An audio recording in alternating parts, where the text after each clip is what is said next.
How to change language on Rakuten Viki. Hello guys, this is Atticus and welcome back to another tutorial video.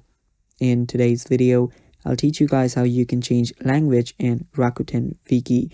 So without any further ado, let's dive right into it. So the first thing you will need to do is make sure that you have installed the app and logged into your account. After you've done that, you can open the app up and this is the interface you will see. Now what you'll need to do after you've logged in is head over to the Me section that is on the bottom right corner. Tap on Me and now you're on your profile. Now what you'll need to do is search for the three dots and it's usually on the top right corner. Tap on the three dots and now you're on the settings.